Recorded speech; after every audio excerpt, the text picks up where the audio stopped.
नमस्कार। जगाने मन में नई आशाएं हाजिर हैं हम लेकर आपका अपना कार्यक्रम दिशाएं।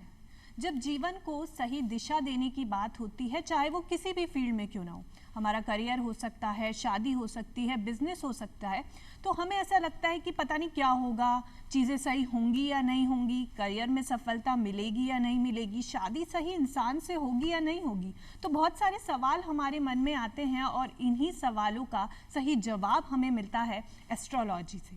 हम कोशिश करते हैं अपनी समस्याओं को हल करने की और एक सही गाइडेंस चुनने की। इसी संबंध में आज हम चर्चा करेंगे करियर और एस्ट्रोलॉजी के विषय पर। बहुत सी चर्चा करेंगे, जानकारियां लेंगे और उसके लिए सबसे पहले स्वागत करेंगे हमारे साथ मौजूद हमारे बेहद खास मेहमान, हमारे ज्योतिषाचार्य श्री अजय कुमार अग्रवाल जी का। सर, कार्यक्रम में आपका बहुत बहुत स्वागत है। नमस्कार। दूरदर्शन का मैं बहुत बहुत धन्यवाद देता हूं, उन्होंने मुझे आमंत्रित किया इस कार्यक्रम को पेश करने के लिए। आज जैसा कि राखी जी ने बताया कि एस्ट्रोलॉजी जो है बहुत सारे फील्ड्स के बारे में अवगत कराता है और साथ साथ ये बताता है कि हम किस तरीके से उसको अलग अलग तरीके से हम उसको अलग अलग फील्ड्स में यूज़ कर सकते हैं। तो इसी के बारे में हम आज बात करेंगे। तो सर, क्योंकि ये जो एक ऐसा विषय है कि पर्टिकुलर किसी एक आदमी से जुड़ा हुआ नहीं है, एक वर्ग से जुड़ा हुआ नहीं है, हम सब से जुड़ा हुआ है, क्योंकि हम सब ये चाहते हैं कि जो हमारा जीवन हो वो बेहतरीन हो, जो काम हम करें उसमें हमें सफलता मिले। और इसलिए हम देखते हैं कि आज से नहीं, बहुत प्राचीन काल से ये जो हमारा ज्योतिष शास्त्र है इसका उपयोग किया जाता रहा है। ये नई चीज़ नहीं है, काफ़ी पुरानी है। ज्योतिष शास्त्र के बारे में आपसे जानेंगे, क्या इसके पहलू हैं, क्या ये विधा है? जी बिल्कुल, मैं बताता हूँ आपको। ज्योतिष शास्त्र बहुत पुराना और बहुत प्राचीन शास्त्र है और हम तो केवल इसका इस्तेमाल भी नहीं कर पा रहे हैं। जिन ऋषि मुनियों ने हमारे इस एक शास्त्र को, भविष्य के कथन को डिकोड कर दिया है, उन्होंने एक ऐसे शास्त्र लिख दिए उन्होंने जो कि हम आज थोड़ा बहुत इस्तेमाल करके उनका बहुत एक अंश भी शायद इस्तेमाल कर पा रहे हैं। तो हम बहुत भाग्यशाली हैं। तो इस ज्योतिष शास्त्र का इस्तेमाल बहुत अलग अलग तरीके से किया जाता है। बहुत प्राचीन लोग जो हैं, आपने देखा होगा कि पहले किंग्स होते थे, उनके जो बच्चे हैं वो भी राजा ही बनते थे जनरली, आपने देखा होगा। तो वो क्या था, तो वो उसको इस्तेमाल करते थे, वो अपने ऋषि मुनियों के द्वारा गाइडेंस लेते थे। कभी वो जंग में जाया करते थे, कभी युद्ध होते थे, तब इसका इस्तेमाल होता था। सही ग्रह नक्षत्रों के अंदर जब युद्ध लड़ा जाता था तो राजा जो है वो जीत के आता था। तो बहुत प्राचीन विधा है ये, और इसका इस्तेमाल हमारे राजाओं ने, हमारे इवन पॉलिटिशियंस ने, इवन अलग अलग क्षेत्रों में लोगों ने इनका इस्तेमाल करके ज्योतिष से बहुत फ़ायदा उठाया। ठीक है सर, देखते हैं कि कोई यदि स्टूडेंट है, वो ये चाहता है कि मैं सही करियर का चुनाव करूं। बहुत सारी फील्ड्स हैं, डॉक्टरी है, इंजीनियरिंग है, सीए बन सकते हैं, वकील बन सकते हैं, लेकिन पर्सनल इंटरेस्ट इसमें बहुत मैटर करता है। हो सकता है मेरा इंटरेस्ट किसी दूसरी चीज़ में है, सामने वाले का किसी अलग चीज़ में है। कई बार हम ये देख करके कि नहीं, ये फील्ड बड़ा अच्छा है, इसमें बड़े अच्छे पैकेजेस मिलते हैं, चलिए इसका चुनाव कर लेते हैं, भले वो उसमें मुझे कोई इंटरेस्ट नहीं है। तो ये जो गाइडेंस है ये बहुत ज़्यादा इम्पॉर्टेंट रोल प्ले करती है, क्योंकि यदि हम गलत सब्जेक्ट ले लेते हैं, गलत करियर का चुनाव कर लेते हैं, तो हमें आगे तक हमारे लिए बहुत नुकसानदायक होता है। इन फील्ड्स में कि हम सही करियर का चुनाव करें, हमारे लिए ज्योतिष कैसे फ़ायदा दे सकती है? ज्योतिष का बहुत बड़ा इम्पॉर्टेंट रोल है इसके अंदर। कई बार गलत कैरियर, गलत गाइडेंस के कारण आप जो है गलत चीज़ चुन लेते हैं, जिसकी वजह से आप जीवन भर स्ट्रगल करते रहते हैं जी। तो ज्योतिष के माध्यम से जब आप एजुकेशन ले रहे होते हैं, उसी समय आप ये डिसाइड कर सकते हैं, उसी समय एक अच्छे ज्योतिषाचार्य से डिस्कस करके आप पता लगा सकते हैं कि आपको कौन सा फील्ड आप चुने, जिसकी वजह से आपको बहुत आसानी से और बहुत तेज़ी से सक्सेस मिले और आपको ज़्यादा स्ट्रगल ना करना पड़े। तो ज्योतिष का बड़ा ज़बरदस्त रोल है। जैसे कि मैं आपको कुछ एग्जांपल्स देता हूँ कि अगर मैं एक नॉर्मल इंसान हूँ और मुझे कुछ पता नहीं है, और मैं एजुकेशन, मान लीजिए मैं 10th में हूँ, 12th में हूँ, वॉटेवर, और मैंने अंदाज़ा लगाया कि मेरे को एविएशन में जाना है, या मेरे को डॉक्टर बनना है, या मेरे को इंजीनियर बनना है, बट वो मेरे एक इमोशंस हैं।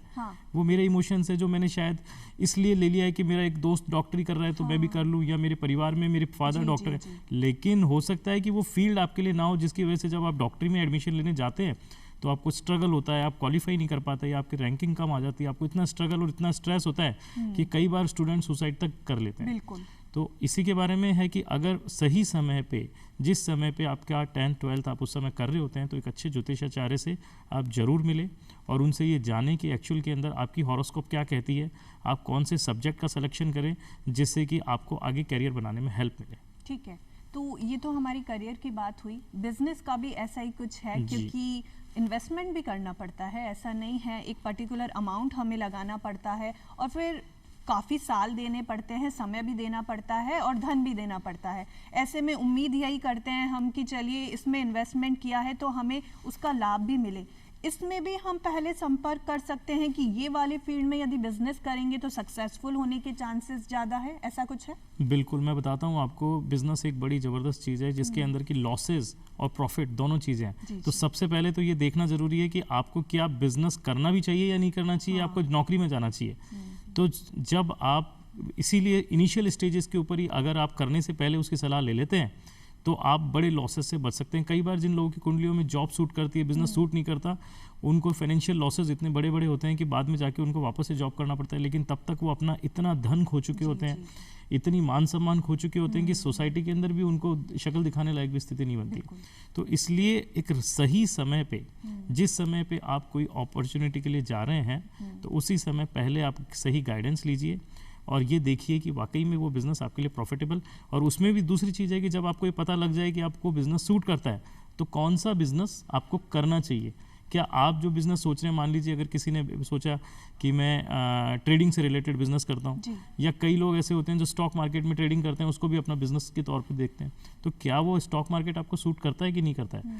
क्या अगर आप ट्रेडिंग कर रहे हैं तो वो सूट करता है नहीं करता है? क्या आप जो है किसी होटल बिज़नेस में जा रहे हैं या टूरिज्म बिज़नेस में जा रहे हैं तो वो आपको सूट करता है नहीं करता? अगर वो सूट नहीं करता है तो आपके समय पे, चाहे आप कितनी भी आपकी रेफरेंसेस हों, चाहे आपका कितना भी गुडविल हो, उसके बावजूद भी आपको उस पर्टिकुलर फील्ड के अंदर असफलता हाथ लगने के बहुत ज़्यादा चांसेस रहते हैं। ठीक है, तो जैसे हम अपने परिवार के बड़े बुजुर्गों से गाइडेंस लेते हैं, इसी तरीके से हमें लगता है कि हमें देखना चाहिए कि हमारी कुंडली क्या कहती है, हमारे ग्रह नक्षत्र क्या कहते हैं, हमारा इंटरेस्ट क्या कहता है, और ये सारी चीज़ों को जोड़ करके, देख करके और फिर इन चीज़ों का चुनाव करना चाहिए। बिल्कुल, एकदम सही बात है। ओवरऑल सिचुएशन देखना बहुत आवश्यक है। कुंडली अपने आप में बहुत मायने रखती है, उसके साथ साथ में आपके पारिवारिक वातावरण का भी बहुत माहौल का फ़र्क पड़ता है। तो सभी चीज़ों का सामंजस्य बैठाते हुए जो है आपको आगे बढ़ना चाहिए। हो सकता है कि एस्ट्रोलॉजर आपको कह दे कि आपको ये वाले फील्ड में जाना चाहिए, पर आपके पास में कोई रेफरेंस, कोई सोर्स ही नहीं है उस फील्ड का। तो एक बैलेंसिंग सिचुएशन रखते हुए आपको एक ऐसे फील्ड का चुनाव करना होता है जिससे कि आपकी पारिवारिक परिस्थितियाँ और आपकी फाइनेंशियल पोजीशन भी उसको सूट करे, और एज वेल एज एस्ट्रोलॉजी की राय और एस्ट्रोलॉजी की एक एस्ट्रोलॉजर की जो सुझाव है वो भी उसमें शामिल हो, जिससे कि आप इजीली आगे बढ़ सको। मैं कुछ योग बताता हूँ, जैसे कुछ एस्ट्रोलॉजी की हम बात कर रहे हैं तो हॉरोस्कोप के कुछ एग्जांपल्स देता हूँ मैं, कि एक हॉरोस्कोप है जिसके अंदर अगर 10th 11th और 7th इनका कॉम्बिनेशन हो तो वो व्यक्ति बिजनेस के अंदर सक्सेसफुल होता है। लेकिन अगर उसी तरीके से 6 10 और 11 का कॉम्बिनेशन होगा तो बिजनेस के अंदर उसके लॉसेज होंगे, लेकिन नौकरी के अंदर उसको बहुत सक्सेस मिलेगी। अब ऐसा व्यक्ति जिसको 6 10 11 का कॉम्बिनेशन आ रहा है उसके हॉरोस्कोप में, वो बिजनेस कर ले तो वो बिजनेस के अंदर कभी सफल नहीं होगा, और साथ साथ में उसको लॉसेज भी इतने ज़्यादा हो जाएंगे कि बहुत दिक्कत हो जाती है।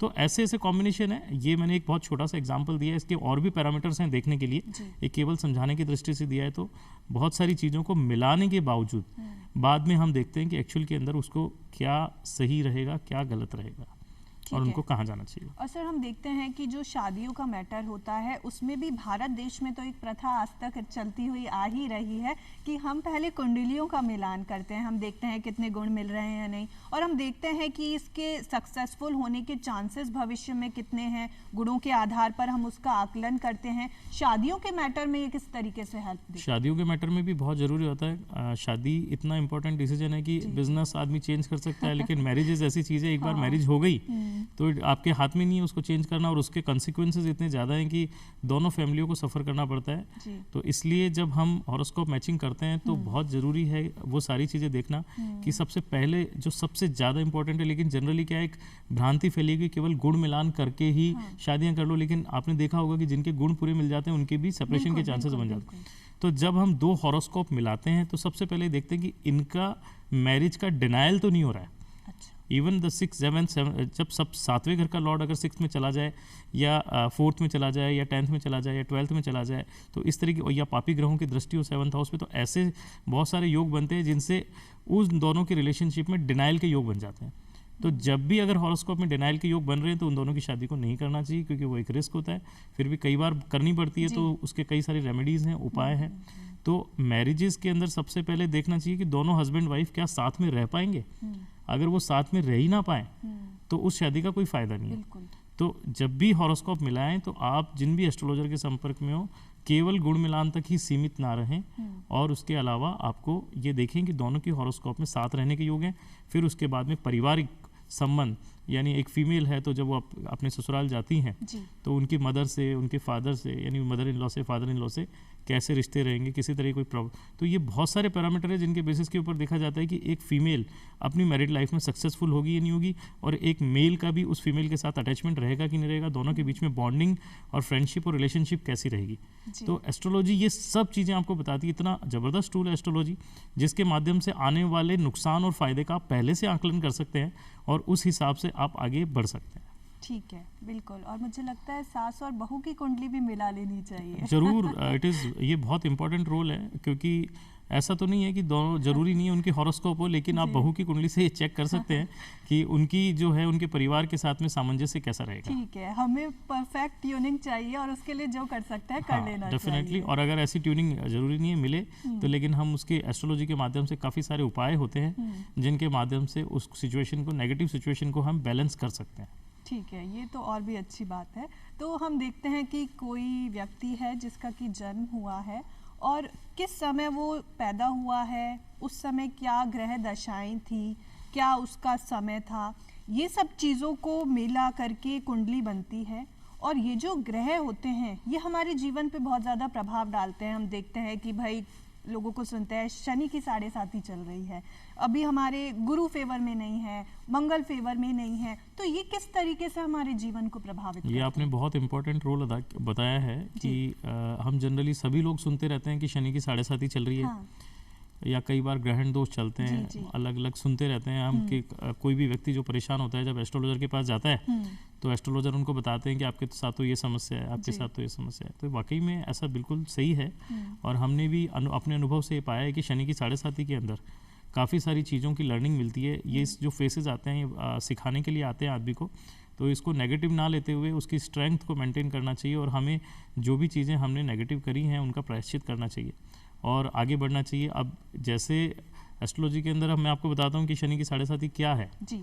उसके बारे में थोड़ा सा बताता हूँ कि जब चंद्रमा से शनि जो है 12th हाउस के अंदर होते हैं, या जब चंद्रमा के ऊपर होते हैं, या चंद्रमा से 2nd हाउस के अंदर होते हैं, तब शनि की 7.5 लगती है। अच्छा। इसी तरीके से ढैया होती है जी। जब चंद्रमा से शनि जो है वो चतुर्थ बैठते हैं या अष्टम बैठते हैं, तब शनि की ढैया होती है। इसी तरीके से शनि का विष दोष क्रिएट होता है, जब शनि और चंद्रमा एक दूसरे के आमने सामने होते हैं तब विष दोष होता है। और चंद्रमा से जब शनि की तीसरी दृष्टि चंद्रमा पे पड़ती है तो वो और भी सबसे ज़्यादा घातक होती है। तो ऐसे समय में अब आपने देखा कि मैंने सबसे ज़्यादा बोला कि चंद्रमा, तो एवरीथिंग इज कनेक्टेड, सब चीज़ें चंद्रमा से कनेक्टेड है। तो चंद्रमा को जितना पावरफुल आप रखोगे उतनी ही चीज़ें आपकी बेटर होंगी। और आपके ऊपर शनि की 7.5 का प्रभाव हो, या ग्रहण दोष हो, या विष दोष हो, या जो भी कोई भी दोष बन रहा है उसका प्रभाव कम से कम पड़े, इसके लिए आप अपने मन को जितना स्ट्रांग रखेंगे, जितना पॉजिटिव रखेंगे। शनि क्या करते हैं कि आपकी बॉडी में ऑक्सीजन की कमी कर देते हैं। अच्छा। तो इसकी एक बहुत ही बेहतरीन और नेचुरल रेमेडी है कि आप उस समय ऑक्सीजन का इंटेक आप बॉडी में बढ़ाएं। अगर आप कोई और रेमेडी भी नहीं करते हैं, नेचुरल भी रहते हैं कि आप सुबह सुबह 15 मिनट डीप ब्रीथिंग की अगर आप एक्सरसाइज करते हैं तो आपकी बॉडी में ना तो आलस आएगा, आप एक्टिव रहेंगे, आपका माइंड फ्रेश रहेगा और आपको काम करने के लिए मोटिवेशन मिलेगा। शनि यही चाहते हैं कि आप थके नहीं, आप बैठे नहीं, आप आलस नहीं करें और ज़्यादा से ज़्यादा आप डिसिप्लिन में रहें। तो अगर ये सब चीज़ें आप फॉलो करते हैं तो चाहे कोई भी शनि का प्रभाव हो वो आपके ऊपर नहीं आएगा और आपको सक्सेस आराम से मिलेगी, धीरे धीरे मिलेगी। शनि एक स्लो मूविंग प्लैनेट है, बहुत धीरे धीरे चलते हैं। तो शनि का जब पीरियड आता है तो आदमी को बहुत तेज़ी से सफलता नहीं मिलती, लेकिन एक बार अगर उन्होंने रिदम धीरे धीरे करके पकड़ ली फिर उसके बाद में बहुत तेज़ी से सक्सेस देते हैं। अच्छा। तो इसलिए वहाँ ज़रूरी है कि पेशेंस और डिसिप्लिन, ये दो चीज़ें सबसे ज़्यादा ज़रूरी है जो आदमी को फॉलो करनी चाहिए। इसी के अलावा शनि की 7.5 के साथ साथ में ग्रहण योग बनता है जी। वो राहु से भी बनता है, केतु से भी बनता है ना, अलग अलग तरीके के होते हैं।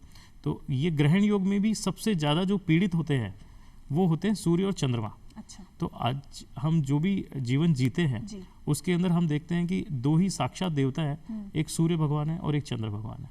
तो जिनको हम देख पाते हैं, बाकी जो हैं वो जो है हम उनको देख नहीं पाते हैं, उनका अस्तित्व है, लेकिन सूर्य और चंद्रमा आपके माता पिता के रोल में भी रहते हैं। चंद्रमा आपकी माता है, सूर्य आपके पिता है। तो जब ऐसी स्थिति हो तो आप जो है अपने पिता और माता से संबंध अच्छे बना के रखें, उनको ज़्यादा से ज़्यादा अपीस करें, उनको ज़्यादा से ज़्यादा वैल्यू दें, उनकी इज्जत करें, मान सम्मान दें, आपके परिवार के अंदर उनकी इज्जत बढ़ाएं, समाज में उनकी रेस्पेक्ट बढ़ाएं। और सबसे ज़्यादा ज़रूरी है, चंद्रमा पीड़ित जब होता है तो आपका मन दुखी हो जाता है, बहुत तनाव में, डिप्रेशन में होता है। तो उस समय पे आपको लोगों से मिलने की ज़रूरत है, ना कि एकांत में बैठने की। चंद्रमा को एकांत पसंद नहीं है। चंद्रमा वो प्लैनेट है जिसको घूमना पसंद है, जिसको म्यूज़िक पसंद है। आपको जो पसंद हो आप खेल सकते हैं, आप संगीत सुन सकते हैं, आप लोगों से मिल सकते हैं, अच्छे से अच्छे। जितना ज़्यादा आप लोगों से मिलेंगे उतनी जल्दी आप चंद्रमा की नेगेटिविटी से बाहर आएंगे। और जैसे ही चंद्रमा आपका अच्छा होगा उसी समय आपको शनि का जो नेगेटिव प्रेशर है वो धीरे धीरे कम होने लगेगा। अच्छा, और ये तो मतलब आजकल की आपाधापी वाली जो दुनिया है कि हर आदमी को आगे बढ़ना है, और ना सिर्फ आगे बढ़ना है, उसे दूसरे से भी आगे बढ़ना है, ये भी एक चीज़ है। और यही कारण है कि डिप्रेशन वहाँ पर आ जाता है। जब हम सिर्फ अपने आप को नहीं देखते हैं, हम ये देखते हैं कि हम दूसरों से कितने बेहतर हैं, वहीं पर एक बीज पैदा होता है डिप्रेशन का। और हर आदमी डिप्रेशन में दिखाई देता है कि अरे पढ़ाई करने वाला कोई स्टूडेंट है, मैं पता नहीं पास होऊंगा नहीं होऊंगा, जॉब अच्छी लगेगी नहीं लगेगी, क्या होगा क्या नहीं होगा। तो चंद्रमा इसमें हमारी काफ़ी मदद कर सकता है, हमें पॉजिटिव सोचने की ज़रूरत है। बिल्कुल, बहुत सही कहा आपने कि चंद्रमा अगर, यानी मन, चंद्रमा क्या है, आपका मन है।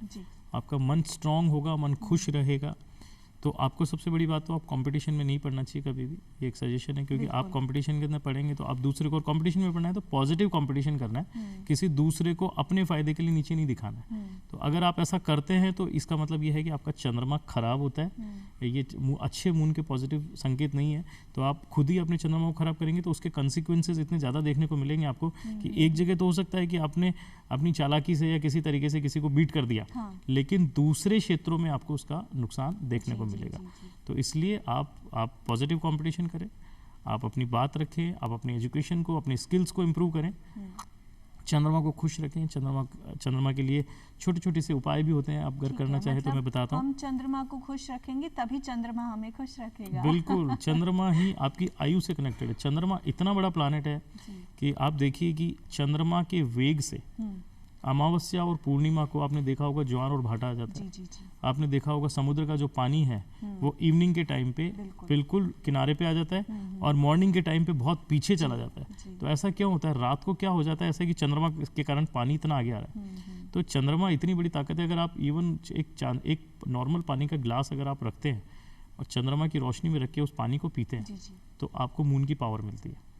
तो it is a very good remedy. आप सिल्वर का इस्तेमाल कीजिए, सिल्वर के ग्लास का इस्तेमाल कीजिए, उसमें रेगुलर आप पानी पीजिए। तो that is a purely Ayurvedic water जिसके अंदर चंद्रमा की रोशनी शामिल है। और उससे हम शरद पूर्णिमा के दिन देखते हैं कि वो जो खीर वितरित की जाती है वो इसीलिए चांद की रोशनी, उसको कहते हैं अमृत। जी। जो खीर होती है उसमें चंद्रमा की पावर आ जाती है। पर वो एक शरद पूर्णिमा का है, लेकिन आप इसको रेगुलर वे में कर सकते हैं। अच्छा, मतलब जो 15 टोटल 30 डेज होते हैं एक महीने में, उसमें से 15 डेज चंद्रमा वीक होता है, 15 डेज स्ट्रांग होता है। तो शुक्ल पक्ष की पंचमी से लेकर कृष्ण पक्ष की पंचमी तक के पीरियड में अगर आप चंद्रमा की रोशनी में रखे हुए पानी से स्नान करते हैं और इसके अलावा उस पानी को पीते हैं तो इससे आपको चंद्रमा की एनर्जी मिलती है। और जिससे अगर आपका मन स्ट्रेस में है, मन पीड़ित है, मन दुखी है, तो आपको धीरे धीरे वो स्ट्रेस से बाहर आने में मदद करता है।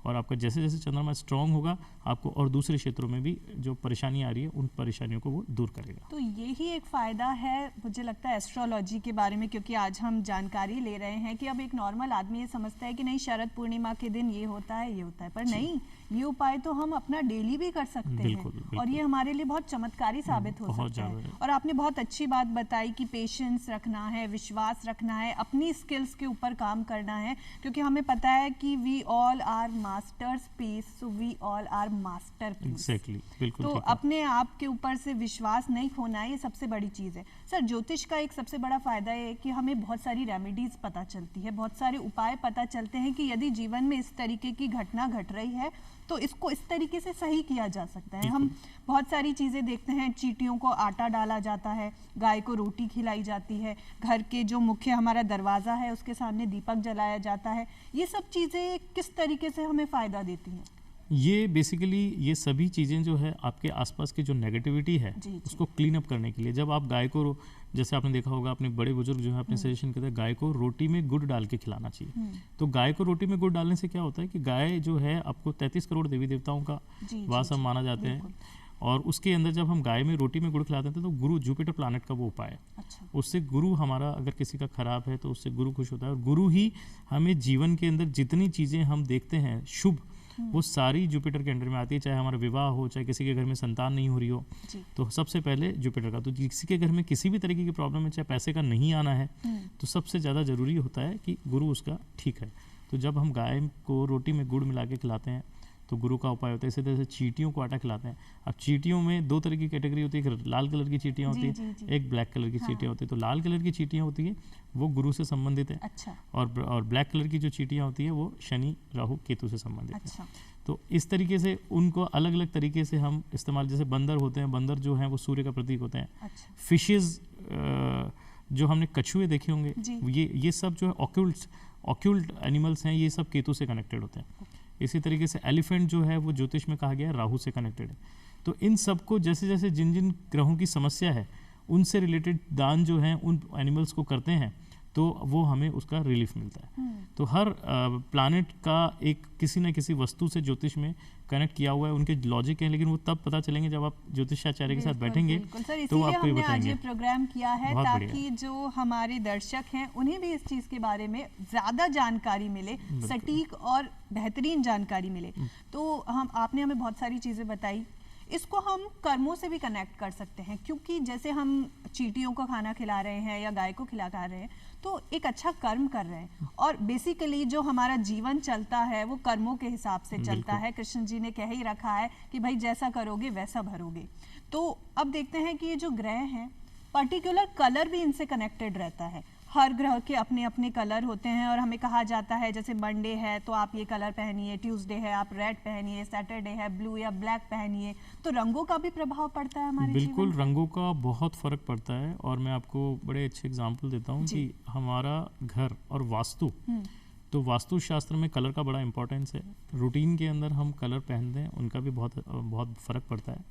तो अगर किसी की व्यक्ति की कुंडली में शनि राहु, जनरली हमने देखा ये पापी ग्रह हैं, तो जब ये खराब होते हैं तो हमें ब्लू और ब्लैक कलर से दूर रहना चाहिए। अच्छा। है ना। और अलग अलग आपके कौन सा जो ग्रह है वो सबसे फेवरेबल है, जैसे मान लीजिए अगर किसी का मरकरी प्लैनेट जो है बहुत फेवरेबल है तो उसको ग्रीन कलर पहन सकता है।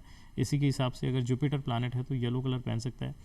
इसी के हिसाब से जब हम अपने घर का वास्तु देखते हैं तो घर के वास्तु में भी कलर का बहुत इंपॉर्टेंस है। जैसे जब घर के वास्तु को देखते हैं हम 5 एलिमेंट्स की बात करते हैं, जिसके अंदर जल, वायु, आकाश, पृथ्वी, है ना, ये सब तत्व होते हैं। तो अब हम अपने घर का जब रंग हम कराते हैं तो हम अग्नि की जगह अगर अपने जल का कलर करा दिया तो आप डिस्ट्रॉय हो जाएंगे, यानी वहाँ पे उसके कंसिक्वेंसेस देखने को मिलेंगे। जैसे मैं एग्जांपल देता हूँ, जनरली नॉर्थ ईस्ट हमारा जो कॉर्नर होता है वो जुपिटर का कॉर्नर होता है एज पर एस्ट्रोलॉजी, लेकिन एज पर वास्तु वो जल तत्व का कॉर्नर है। जुपिटर का कलर है येलो, क्रीम, और पानी का कलर कैसा है, ब्लू।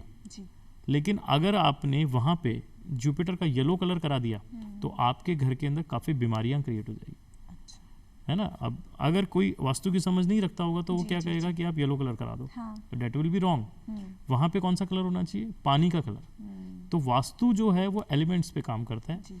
जैसे नॉर्थ ईस्ट के अंदर आपको ब्लू कलर कराना चाहिए, इसी तरीके से साउथ वेस्ट के अंदर आपको येलो कलर कराना चाहिए। लेकिन जो है वास्तु की समझ नहीं रखेंगे वो साउथ वेस्ट के अंदर क्या करा देंगे, वो राहु का कलर ब्लू कलर करा देंगे। उससे क्या है आपका स्टैब्लिशमेंट खत्म हो जाएगा। तो छोटी छोटी चीज़ें जो है ये बहुत फ़र्क डालती है कि आप गलतियाँ करते हैं इसलिए आपको सज़ा मिलती है। अगर आप प्रकृति के नियम को फॉलो करेंगे तो आपको परेशानी नहीं आएगी। इसलिए आपको ये पता होना चाहिए कि आपको कौन सा कलर सूट करता है, कौन सा नहीं करता है। आपको घर के अंदर जो आपने बैलेंसिंग या नहीं करी हुई है, अगर एनर्जीज़ को बैलेंस नहीं किया है, तो रंग क्या प्रतिनिधित्व करते हैं, एनर्जीज़ का।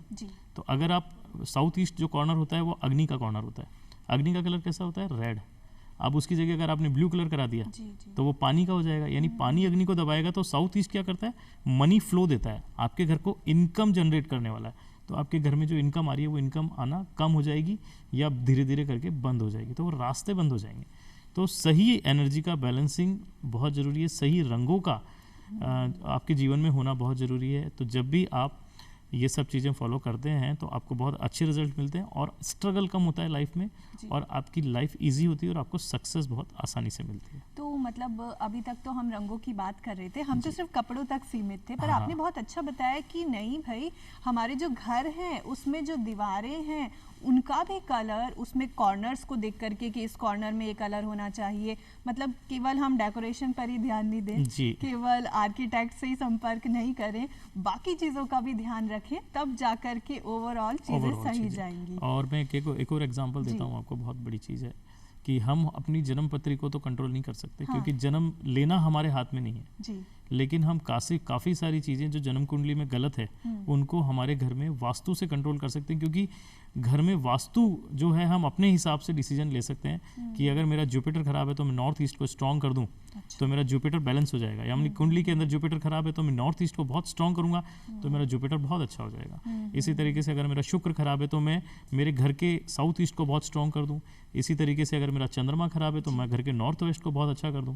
तो अब लेकिन आपने उल्टा किया कि मेरी कुंडली में भी कोई प्लैनेट खराब है और उसी का वास्तु भी आपने खराब कर रखा है, तो वो डबल इम्पैक्ट डालेगा और आपकी लाइफ के अंदर जो प्लैनेट का जो रोल रहेगा वो रोल की वजह से आपकी लाइफ बहुत ज़्यादा बड़ी हैम्पर हो जाती है। ठीक है, तो सर हम देखते हैं कि ये तो कलर्स की बात हो गई, जो रत्न होते हैं उनका भी बहुत प्रभाव पड़ता है। हम कई बार अंगूठियां भी पहनते हैं और पूछते हैं कि हमारे लिए कौन सी अंगूठी, कौन सा रत्न सही रहेगा, इन रत्नों का क्या प्रभाव रहता है? रत्नों का बहुत बड़ा प्रभाव है। रत्न भी जो है आपके कलर थेरेपी ही है एक तरीके से। हमारी बॉडी में करीबन 75% वाटर होता है और 75% वाटर के साथ साथ आपने देखा है कि रेनबो के कलर कैसे होते हैं, इंद्रधनुष, उसी तरीके से हमारे बॉडी में सारे कलर। तो जिस प्लानेट की वो जो प्लानेट हमारी कुंडली में खराब है उसी प्लानेट के रंग की हमारे शरीर में वीकनेस हो जाती है। तो वो जब हम जैसे मान लीजिए कि किसी का बुध खराब है तो उसका एमरल्ड अगर हम पहनाते हैं उसको, तो उस रंग की पॉजिटिविटी आपके शरीर को प्रभावित करती है और आपके ऑरा को स्ट्रॉन्ग करती है। उससे आपका बुध ठीक होता है और आपको अच्छे रिजल्ट मिलने लगते हैं। अब रत्नों में भी एक बड़ी बात है कि कौन सा रत्न पहना जाए। तो जनरली क्या होता है, एस्ट्रोलॉजर कई बार गलत रत्न पहना देते हैं। 6 से 12 से कनेक्टेड रत्न पहनाने से नुकसान होता है। तो अब बहुत सावधानी से रत्नों को पहनाने की ज़रूरत है कि जब आप कैरियर का टाइम आता है तो हम 10th हाउस को बहुत स्ट्रॉन्ग होकर देखते हैं। तो 10th हाउस के स्टोन का जो है 10th हाउस के का रत्न पहनाते हैं। इसी तरीके से जनरली रत्न जो पहनाने का सबसे बड़ा और सबसे पॉजिटिव और जो है जिसके अंदर कोई नुकसान नहीं है वो कंसेप्ट ये है कि 1, 5, 9 त्रिकोण हाउस, धर्म हाउसेस के प्लैनेट्स का रत्न पहनाने से उसको कभी नुकसान नहीं होता है और पॉजिटिव स्ट्रेंथ मिलती है। बाकी प्लैनेट्स, बाकी रत्नों का हम चुनाव इस तरीके से करते हैं कि किसी की मैरिज अगर नहीं हो रही है या बहुत प्रॉब्लम है, किसी का 7th हाउस वीक है, तो कुछ टाइम के लिए 7th हाउस का स्टोन हम पहना देते हैं ताकि उनकी शादी हो जाए, फिर बाद में उतरवा देते हैं क्योंकि वो मार्केश भी ऑपरेट करता है तो वो उनको हेल्थ इश्यूज दे सकता है। इसी तरीके से अगर किसी को विदेश जाना है तो कई बार हमें 8/12 का भी स्टोन पहनाते हैं जिससे कि उसके विदेश के हाउसेस स्ट्रॉन्ग हो जाए, फिर बाद में उनको उतरवा देते हैं। इसी तरीके से कैरियर का जब टाइम आता है, किसी की जॉब नहीं लग रही है, किसी का बिजनेस नहीं चल रहा है, तो हम 10th हाउस से रिलेटेड प्लैनेट्स के स्ट्रॉन्ग स्टोन उसको पहनाते हैं ताकि उनका एक बार काम हो जाए, फिर उसके बाद में अगर ज़रूरत होती है तो उनको कंटिन्यू रखा जाता है, नहीं तो हटा दिया जाता है। लेकिन जो सबसे ज़्यादा जो जीवन भर रत्न पहने जा सकते हैं वो है 1st, 5 और 9। इन 3 हाउसेस से रिलेटेड प्लैनेट्स के, इन 3 हाउसेस के लॉर्ड के या इन 3 हाउसेस के अंदर बैठे प्लैनेट्स के हम रत्न जनरली रिकमेंड करते हैं। और सर ये रत्न तो हम देख ही रहे हैं, और सबसे ज़्यादा इम्पॉर्टेंट चीज़ कि ठीक है चलिए कुंडली भी रखी हुई है, ये जो हमारी हाथ की जो रेखाएं होती हैं ये भी बहुत कुछ कहती हैं।